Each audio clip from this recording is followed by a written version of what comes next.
Hello class, I'm Monica from Abhimanyu Career Point. Today we are going to discuss chapter 2 of your class 9th, that is matter around us pure? कि जो matter है जिसके बारे में हमने first chapter में पढ़ा था वो प्योर है या नहीं।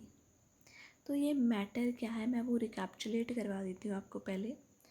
कोई भी सब्सटेंस विच ऑक्यूपाइज स्पेस, जो कुछ ना कुछ जगह को ऑक्यूपाई करता है, वो क्या कहलाता है? मैटर कहलाता है। For example phone, pen, notebook, book, table, chair, everything is what? Matter, because it occupies a space, हमारा एक जगह को कवर कर रहा है ये, so we will call it a matter. और हमने फर्स्ट चैप्टर में पढ़ा कि जो मैटर है वो किससे बना होता है? एटम से, छोटे छोटे पार्टिकल से मिलकर बना होता है, दैट आर कॉल्ड एटम्स। उनको क्या कहते हैं? एटम्स कहते हैं।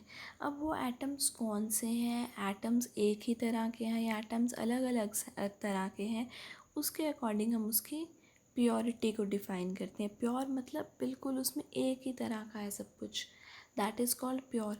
लेकिन अगर कुछ मिलावट हो रखी है, कुछ और तरह के एटम्स आ गए हैं, तो उसको क्या कहते हैं? इम्प्योर कहते हैं। और उसी चीज़ के बारे में हम आज डिस्कस करेंगे। So first of all pure, pure का मतलब क्या है? नो मिक्सिंग, जिसमें कोई एक्स्ट्रा एटम्स आके, कोई एक्स्ट्रा कंपाउंड आके मिक्स नहीं हो रखे हैं, कोई इम्प्योरिटी ऐड नहीं है, एक सिंगल एंटिटी से बना है वो। It means pure matter consist of one type of particles या one type of entity, one type of atom से मिलकर बना है। ऐसे जो सब्सटेंसेस होते हैं उनको कौन से सब्सटेंस कहेंगे? हम प्योर सब्सटेंसेस कहेंगे। क्लियर? और उसके बाद आते हैं इम्प्योर। इम्प्योर में आते हैं बेटा मिक्सचर्स। मिक्सचर से पता ही चल रहा है, मिक्स मतलब दो या दो से ज़्यादा चीज़ें इसमें क्या हो सकती हैं? मिक्स हो सकती हैं। तो जब मिक्स हो गई मतलब वो क्या हो जाएंगी? इम्प्योर हो जाएगी। कोई एक चीज़ अकेली है ही, एक टाइप की एंटिटी होती तभी तो प्योर कहते, एक टाइप के पार्टिकल्स होते तभी तो प्योर कहते। लेकिन मिक्सचर मतलब एक टाइप के पार्टिकल्स नहीं है, consist of more than one type of matter, one type of particle, one type of substance. Mixture can be separated into individual substance. मान लो मिक्सचर बन गया, like वाटर के अंदर सॉल्ट को डिज़ोल्व कर दिया, इसको सेपरेट कर सकते हैं। वाटर अलग हो सकता है, सॉल्ट अलग हो सकता है by the process of evaporation this. पर ये जो सब्सटेंस बन गए हैं लाइक वाटर और उसके अंदर सॉल्ट घुला था, वो किस में अलग हो गया? वाटर सब्सटेंस अलग आ गया, सॉल्ट सब्सटेंस अलग आ गया। पर ये जो वाटर है H2O है, सॉल्ट NaCl है, इनको हम इजीली ब्रेक नहीं कर सकते कि मैं कहूँ हाइड्रोजन अलग हो जाए और ऑक्सीजन अलग हो जाए, सोडियम अलग हो जाए और क्लोरीन अलग हो जाए, नहीं। उनके लिए हमें बड़े हाई लेवल पे मेथड्स लगाने पड़ते हैं। तो बेसिकली उसके कहने का मतलब क्या है कि मिक्सचर्स को हम ऐसे सेपरेट कर सकते हैं इवेपोरेशन के मेथड से, पर जो उसके अंदर के सब्सटेंसेस हैं हम ये नहीं करेंगे कि उसके अंदर जो वाटर सब्सटेंस है H2O, सॉल्ट सब्सटेंस है NaCl, उनको नहीं तोड़ सकते हैं, उन सब्सटेंसेस को नहीं तोड़ सकते हैं। हाँ, मिक्सचर को सेपरेट कर सकते हैं, वाटर को अलग और सॉल्ट को अलग कर सकते हैं। नेक्स्ट, जो भी मिक्सचर बनता है, मिक्सचर के कुछ कंपोनेंट्स होते हैं, कुछ कंस्टिट्यूएंट है। वो कौन से कंस्टिट्यूएंट है? First is solute. सॉल्यूट को हम एक चीज़ ऐसे याद रखते हैं which is less in quantity, जो क्वांटिटी में क्या है? कम है। For example if I take example of water plus salt, water plus salt, कि एक ग्लास वाटर है उसके अंदर 1 स्पून सॉल्ट क्या करना है? डिज़ोल्व करना है। तो सॉल्ट कैसा है? 1 स्पून है, मतलब लेस क्वांटिटी है। सॉल्ट को इसके अंदर डिज़ोल्व करना है, the substance which dissolve in the other, salt is going to dissolve in the other, solute salt is going to dissolve in water, that means salt is what?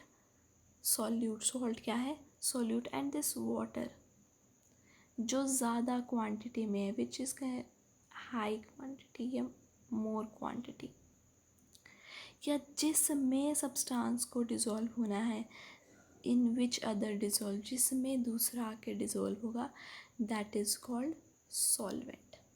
और solute और solvent जब आपस में मिल जाते हैं, water और salt आपस में मिल जाएंगे, तो वो क्या बनेगा, हमारा मिक्सचर बनेगा। अब ज़रूरी नहीं है वाटर सॉल्ट ही हो, कुछ भी हो सकता है।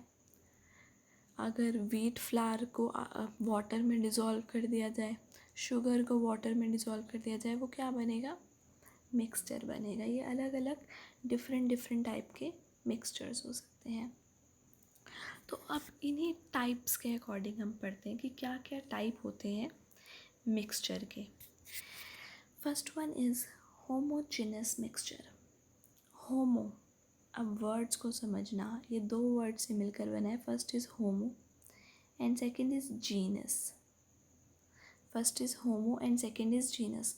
होमो का मतलब होता है सेम, होमो का मतलब होता है सेम।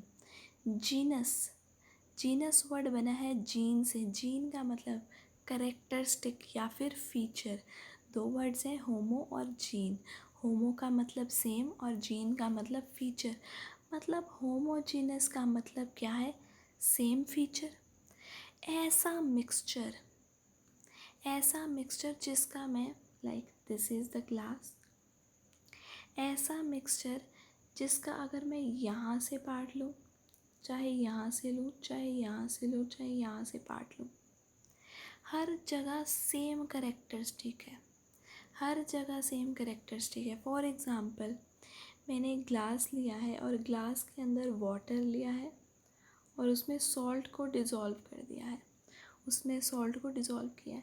अब मैं चाहे यहाँ से टेस्ट करूँ पानी को, चाहे यहाँ से करूँ, चाहे यहाँ से करूँ, हर जगह जो पानी का टेस्ट होगा वो क्या होगा, सेम होगा थ्रू आउट द मिक्सचर। पूरे के पूरे ग्लास में करेक्टरिस्टिक जो उसका टेस्ट मिल रहा है वो कैसा मिल रहा है, सेम मिल रहा है। That is called homogeneous mixture, जिसमें थ्रू आउट क्या मिलता है, सेम मिलता है। Clear. Next is heterogeneous, opposite obviously. Hetero का मतलब क्या होता है, डिफरेंट। हेट्रो का मतलब होता है डिफरेंट। एंड जीनस हमें पता ही, अभी बताया, जीनस का मतलब क्या है, फीचर। मतलब डिफरेंट फीचर्स, डिफरेंट करेक्टरिस्टिक। जब एक मिक्सचर में थ्रू आउट सेम नहीं है, थ्रू आउट डिफरेंट है।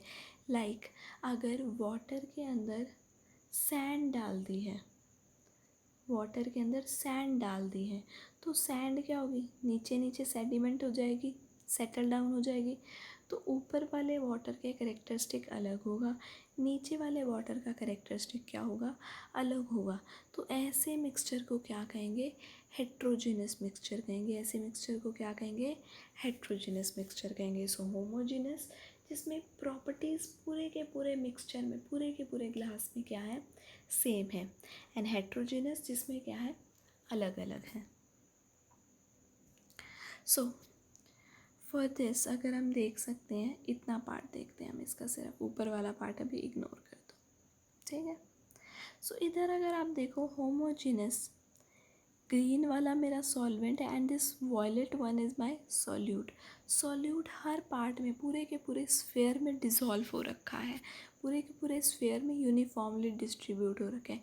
लेकिन अगर आप हेट्रोजीनस में देखो, यहाँ सॉल्यूट, यहाँ सॉल्यूट, यहाँ सॉल्यूट, एकदम से एक्युमुलेट हो रखा है, कोई एक प्रॉपर डिस्ट्रीब्यूशन नहीं है हेट्रोजीनस में। हेट्रोजीनस में क्या हमें प्रॉपर डिस्ट्रीब्यूशन देखने को नहीं मिल रही है। नेक्स्ट अगर हम बात करें, एक सिंपल एग्जांपल लेके चलते हैं। अभी ये कॉपर सल्फेट का एग्जांपल ना लेके एक एग्जांपल लेते हैं। जब दो ग्लासेस ले रहे हैं, ग्लास 1 एंड ग्लास 2, दोनों ग्लास में इक्वल अमाउंट ऑफ वाटर है, दोनों ग्लास में इक्वल अमाउंट ऑफ वाटर है। इसमें मैं आपको कहूँ 4 स्पून शुगर डाल दो। इसमें फर्स्ट ग्लास में I would say 4 spoon sugar डाल दो एंड सेकेंड वाले में मैं कहूँ 1 स्पून शुगर डाल दो। Which one will taste as more sweeter, कौन ज़्यादा स्वीट जो है टेस्ट होगा, ऑब्वियसली जिसमें आपने 4 स्पून डाले हैं। सो जो ज़्यादा कंसनट्रेशन में है वो उसमें क्या है, मतलब हम जिसमें ज़्यादा क्वांटिटी ऑफ सोल्यूट है, मतलब उसको हम क्या कहेंगे, कंसनट्रेटेड सॉल्यूशन कहेंगे। उसको क्या कहेंगे, कंसनट्रेटेड सॉल्यूशन। और जिसमें सॉल्यूट कम है that is called as diluted, that is called as diluted solution. Clear. ऐसे ही अगर देखो, पहले हमने क्या किया, 2 ग्लासेस लिए हुए हैं ये वाले, उसके अंदर कॉपर सल्फेट डिज़ोल्व किया है। कॉपर सल्फेट जब वाटर में डिज़ोल्व करते हैं तो ब्लू कलर आता है, ठीक है। जब इसको डिज़ोल्व किया तो देखो यहाँ पे ज़्यादा सारा कॉपर सल्फेट लिया, तभी तो डार्क ब्लू कलर आया। इसीलिए उसने क्या लिखा है यहाँ पे, higher concentration of copper sulphate. अगर ये वाले बीकर में देखें, सेकेंड बीकर में देखें, तो जो कलर है वो थोड़ा लाइट है। So I can say lower concentration, मतलब जिसमें उसका करेक्टरिस्टिक जो सोल्यूट है उसका फीचर ज़्यादा होगा तो I will say high concentration.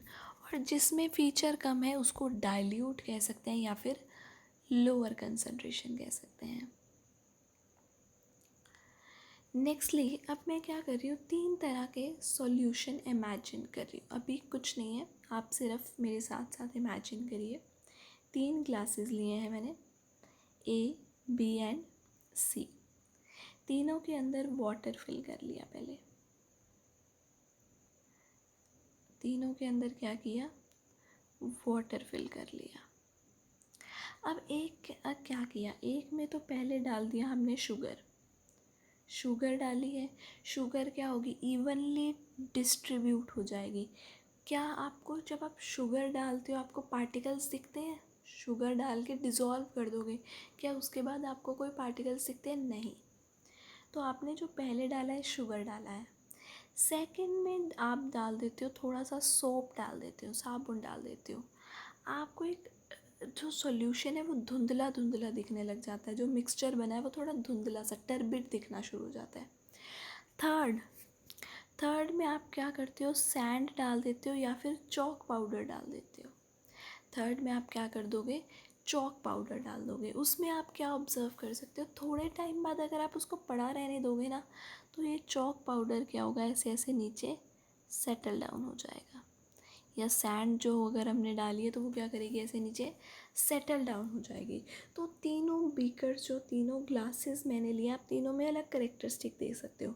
जब मैंने शुगर डाली वो इवनली पूरे के पूरे उसमें क्या हो गई है, डिस्ट्रीब्यूट हो गई है, पूरे के पूरे ग्लास में क्या हो गई है, डिस्ट्रीब्यूट हो गई है। I can't see the crystals of sugar, वो अच्छे से डिज़ोल्व हो गए हैं, कोई छोटे छोटे पार्टिकल्स भी देखने को मुझे नहीं मिलते हैं। लेकिन जब सॉप डालते हैं तो टर्बिड सा सोल्यूशन हो जाता है, धुंधला धुंधला छोटे छोटे पार्टिकल्स हो जाते हैं उसके, हमें पता चलता है। Next is chalk powder. Particles जो होते हैं उसके अंदर काफ़ी बड़े बड़े होते हैं, हमें दिखते हैं, वो नीचे सेटल डाउन हो जाते हैं थोड़ी देर बाद। तो तीनों में क्या रहे, अलग अलग चीज़ें ऑब्ज़र्व कर रहे हैं, तो उसके हिसाब से 3 अलग अलग कैटेगरीज़ बन गई हैं इनकी। सो हम इन तीनों कैटेगरीज़ को अच्छे से समझेंगे। सबसे पहले डिस्कस करते हैं सॉल्यूशंस के बारे में। सॉल्यूशन क्या है, जिसमें मैंने सॉल्वेंट के अंदर सॉल्यूट डाला और मुझे सॉल्यूट के पार्टिकल्स इतने अच्छे से डिज़ोल्व हो गए कि सॉल्यूट के पार्टिकल्स दिख ही नहीं रहे हैं। अगर मैं उसको जूम करके माइक्रोस्कोप से भी देखूँगी तो भी नहीं दिखेंगे, वो इतने अच्छे से इतने इवनली डिस्ट्रीब्यूट हो गए, पूरा एक यूनिफॉर्म मिक्सचर बन गया, पूरा एक अच्छा होमोजीनियस मिक्सचर बन गया, उसको हम कह सकते हैं। उसको क्या कहेंगे हम, सॉल्यूशन का कैटेगरी दे देंगे। उसको क्या कहेंगे, सॉल्यूशन का कैटेगरी दे देंगे। It is a homogeneous mixture, it is a homogeneous mixture of 2 or more substances like salt या शुगर इन वाटर। ठीक है, सॉल्यूशंस क्या है, इसमें जो पार्टिकल्स होंगे इवनली डिस्ट्रीब्यूट होंगे। इवनली डिस्ट्रीब्यूट मतलब होमोजेनियस मिक्सचर इवनली सारे ग्लास में डिज़ोल्व होंगे। कहीं से भी टेस्ट कर लूँगी तो मुझे क्या आएगा, सॉल्ट के केस में सॉल्टी टेस्ट आएगा, शुगर के केस में स्वीट के टेस्ट आएगा। तो उस अकॉर्डिंग मुझे क्या मिलेगी, परफेक्ट सॉल्यूशन मिलेगा। उसको क्या कहेंगे? परफेक्ट सॉल्यूशन कहेंगे, जिसमें पार्टिकल्स क्या होंगे? इवनली डिस्ट्रीब्यूट होंगे। क्लियर? तो ये सॉल्यूशन के अलग अलग एग्जाम्पल हैं। तो इसमें अगर आपको कन्फ्यूजन हो सकती है, ये तो हमें पता ही है सारे, ये सारे भी आप समझ सकते हो, gas in gas, air. Solid in solid का एग्जाम्पल क्या होगा? ये सारे एग्जाम्पल्स तो आप दे ही सकते हो। सॉलिड इन सॉलिड का एग्जाम्पल क्या होगा बेटा? एलॉय। एलॉय क्या होता है? एलॉय होता है दो मेटल्स या नॉन मेटल्स, आपने सुने होंगे, कुछ एलिमेंट्स को, कुछ एटम्स को आपस में मिक्स कर देते हैं, सॉलिड एटम्स को आपस में मिक्स कर देते हैं और एक नई चीज़ बना लेते हैं। That is called alloy. आपने सुना होगा स्टील।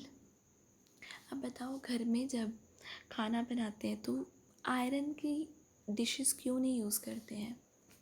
क्योंकि आयरन को तो रस्टिंग हो जाती है। तो उसकी प्रॉपर्टीज़ को ठीक करने के लिए आयरन के अंदर क्या किया? कुछ और चीज़ों को मिला दिया, मिक्सचर बना दिया। कैसा मिक्सचर?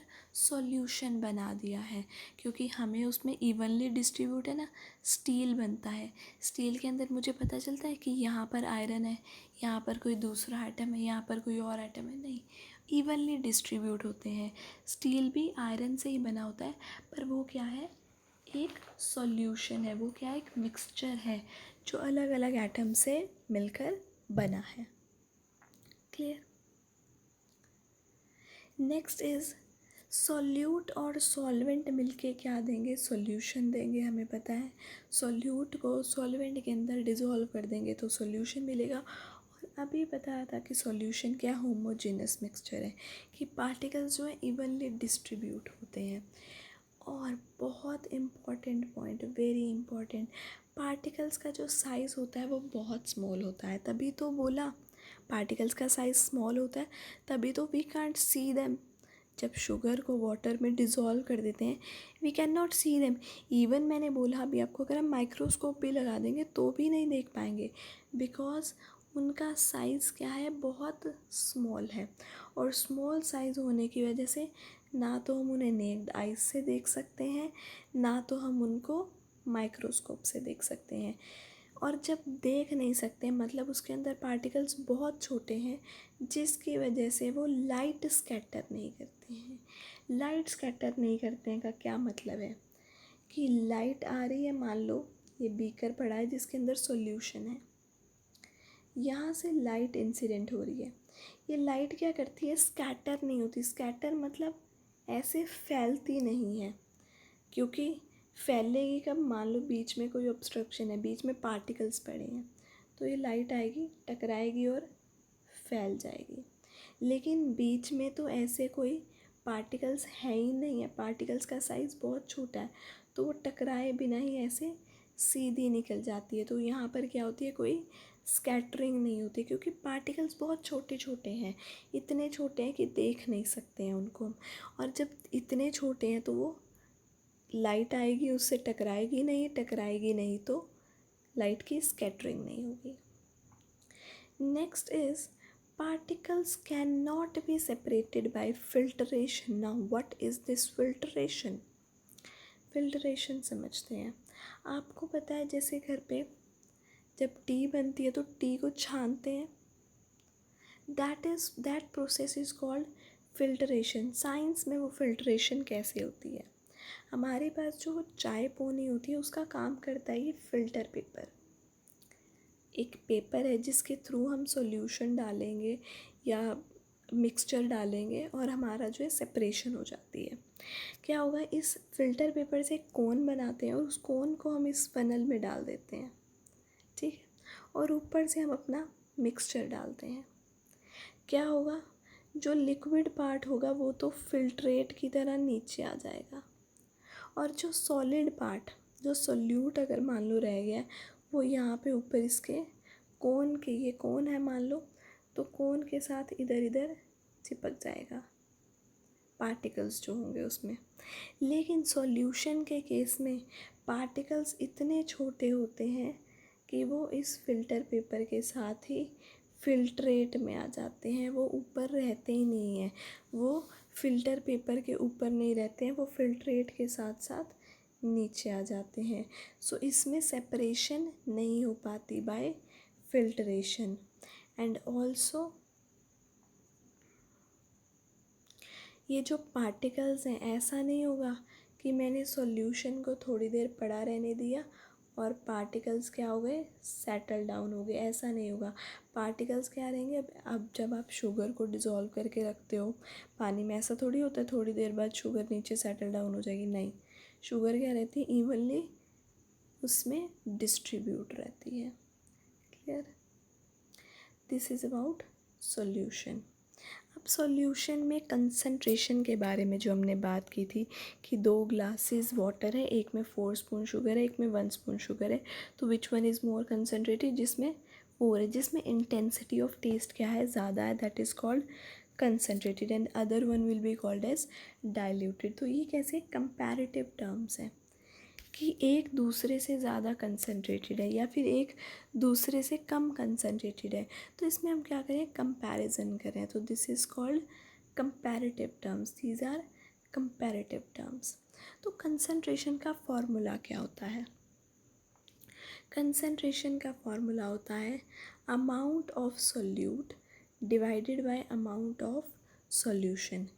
कितना सोल्यूट डाला है हमने पूरा सॉल्यूशन बनाने के लिए, that is called concentration, that is called concentration, amount of solute divided by amount of solution. और अगर हमें ये परसेंटेज निकालनी है, मास बाय मास, मास मत बाय मास मतलब सोल्यूट का भी मास और सॉल्यूशन का भी मास, परसेंटेज निकालने के लिए क्या करते हैं, 100 से मल्टीप्लाई कर देते हैं। मास बाय वॉल्यूम मतलब सोल्यूट का तो मास लेकिन सॉल्यूशन की क्या, वॉल्यूम, और परसेंटेज निकालने के लिए क्या हो जाएगा, 100 आ जाएगा। क्लियर? इस पे एक क्वेश्चन भी कर लेते हैं। A solution contains 40 gram of common salt in 320 gram water।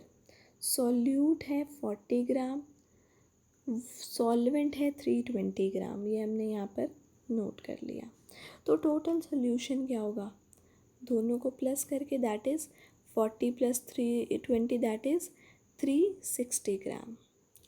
Calculate concentration in terms of mass by mass, मतलब सोल्यूट का भी मास और सॉल्यूशन का भी मास लेंगे हम और परसेंटेज निकालनी है। तो कैसे करेंगे, मास परसेंट के लिए मास ऑफ सोल्यूट, सोल्यूट का मास कितना गिवन है 40 ग्राम, पुट कर दिया, divided by mass of solution, solution का मास कितना आया है, सोल्यूट प्लस सॉल्वेंट का मास दैट इज़ 360, पुट कर देंगे यहाँ पे, इधर 360, इसको यहाँ पे लिख देते हैं इधर 360।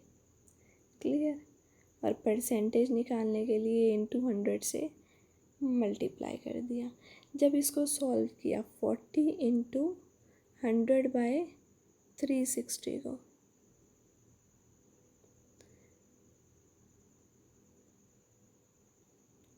सॉल्व किया तो क्या आया, 11.1%, 11.1% जो है सॉल्यूशन की 40 ग्राम सोल्यूट इन 320 ग्राम सॉल्वेंट की कंसंट्रेशन कितनी निकल कर आई है, 11.1% निकल कर आई है। क्लियर? नेक्स्ट, अब इमेजिन करो एक ग्लास है, उसमें आप शुगर डिसॉल्व कर रहे हो, मैंने आपको एक ग्लास दिया है जिसमें मैं कह रही हूँ कि वाटर है और उसमें शुगर डिसॉल्व करो, और उस मैक्सिमम क्वांटिटी तक आप डिसॉल्व करने की कोशिश कर रहे हो, लेकिन एक लिमिट आएगी, एक सर्टेन पॉइंट आ जाएगा जिस पे और शुगर आना डिसॉल्व होना बंद हो जाएगी, जिस पे और शुगर डिसॉल्व होना बंद हो जाएगी, that is called saturation limit, that is called saturation limit और सैचुरेशन लेवल। और जो सॉल्यूशन बना है जिसमें मैक्सिमम शुगर जो डिज़ोल्व हो सकती थी हो गई है, that is called saturated solution, that is called saturated solution. Clear? इस सॉल्यूशन में और शुगर डिज़ोल्व नहीं हो सकती है। इस सैचुरेटेड सॉल्यूशन में और शुगर डिज़ोल्व नहीं हो सकती है। क्लियर। और अगर मैंने सॉल्यूशन, मान लो ये जो सैचुरेशन लिमिट है वो है 4 स्पून, कि 4 स्पून डिज़ोल्व हो सकती है, इससे ज़्यादा डिज़ोल्व नहीं हो सकती। लेकिन अगर आपने सिर्फ 3 स्पून डिज़ोल्व किया है, आपने 4 स्पून डिज़ोल्व नहीं किया है, आपने सिर्फ 3 स्पून डिज़ोल्व किया है, then that solution is called unsaturated solution. That solution is called unsaturated solution. जब आपने जो सैचुरेशन लेवल से कम सॉल्यूट डाला है, that is called unsaturated solution. लेकिन जब आपने क्या किया, जो सैचुरेटेड सॉल्यूशन तो बन गया था, 4 स्पून वाला शुगर जो सॉल्यूशन था वो तो बन गया था, आपने क्या किया, उसको हीट करना शुरू कर दिया, आपने उसको गैस पे रख दिया। अब क्या होगा, अगर और शुगर भी डालेंगे तो वो भी डिज़ोल्व होना शुरू हो जाएगी, और शुगर डालेंगे तो वो भी डिज़ोल्व होना शुरू हो जाएगी। यहाँ पर सोल्यूट जो है ज़्यादा है देन दी सैचुरेशन लेवल। अब जो सॉल्यूशन बन रहा है उसमें solute more than the saturation level है। Now the solution is called super saturated solution. Now the solution is called super saturated solution. और जब इस सुपर सैचुरेटेड सॉल्यूशन को हीट कर रहे थे ना हम अभी, तो अगर उसको कूल होने के लिए रख दें, अगर उसको क्या करें, कूल होने के लिए रख देंगे, तो क्या होगा, उसमें फिर से क्रिस्टल्स बन जाएंगे। मानो अगर मैंने शुगर का एग्ज़ाम्पल लिया है, शुगर को वाटर में डिज़ोल्व किया, 4 स्पून शुगर ही डिज़ोल्व हो रही थी, उससे ज़्यादा नहीं हो रही थी, that is called saturation limit या सैचुरेशन लेवल। मैंने क्या किया, उस वाटर जो सैचुरेशन सॉल्यूशन था, सैचुरेटेड सॉल्यूशन था, उसको हीट करना स्टार्ट कर दिया और उसमें और शुगर डाल दी। 5 स्पून 6 स्पून तक शुगर हो गई, वो डिज़ोल्व हो गई। तो अब जो सॉल्यूशन बन गया है, that solution is called super saturated solution. That solution is called super saturated solution. ये मान लो मैं इसे नीचे से हीट कर रही हूँ, जो सॉल्यूशन बन गया that is called super saturated solution. अब अगर मैं इस सुपर सैचुरेटेड सॉल्यूशन को इस फायर से हटा दूँ, यहाँ से फायर ऑफ कर दूँ और कहीं कूल पे रख दूँ इसको, मान लो इसे वाटर पे रख दिया है, ये क्या होगा, ये जो शुगर था ना, शुगर के वो क्रिस्टल्स बनना फिर से शुरू हो जाएंगे। शुगर के जैसे क्रिस्टल्स होते हैं ना चीनी के, वो क्रिस्टल्स फिर से बनना शुरू हो जाएंगे। जो क्रिस्टल्स कब बनते हैं, सुपर सैचुरेटेड सॉल्यूशन से बनते हैं। ना तो शुगर क्रिस्टल सैचुरेटेड से बनेंगे, ना ही अनसैचुरेटेड से बनेंगे। क्रिस्टल्स किससे बनते हैं, हमेशा जब भी क्रिस्टल्स बनेंगे किसी भी चीज़ के, ज़रूरी नहीं है शुगर के, किसी भी चीज़ के क्रिस्टल्स बनेंगे, कब बनेंगे, जब वो सॉल्यूशन क्या होगा, सुपर सैचुरेटेड सॉल्यूशन होगा। सॉल्यूशन कैसा होगा, सुपर सैचुरेटेड सॉल्यूशन होगा, मतलब उसमें इतना सोल्यूट होगा जो उसकी नॉर्मल टेम्परेचर पे सॉल्युबिलिटी होती है 4 स्पून की, 5 स्पून की, उससे भी ज़्यादा डिज़ोल्व हो जाए, तब उसको कहते हैं हम super saturation limit. Super saturated solution बनता है और उसी से क्या होती है, क्रिस्टलाइजेशन होती है। Clear class. तो आज हमने सॉल्यूशंस के बारे में पढ़ लिया है, सॉल्यूशंस डिस्कस कर लिए, सॉल्यूशंस के क्या क्या टाइप्स हैं, उनमें क्या क्या कंसंट्रेशन होती है, कैसे हम उस कंसंट्रेशंस को डिराइव कर सकते हैं, निकाल सकते हैं। Clear class. नेक्स्ट वाली क्लास में हम सस्पेंशन कोलॉइडल सॉल्यूशन के बारे में, जो बाकी के हमारे जो 2 मिक्सचर्स बचे हैं उनके बारे में डिस्कस कर लेंगे। Okay class, thank you.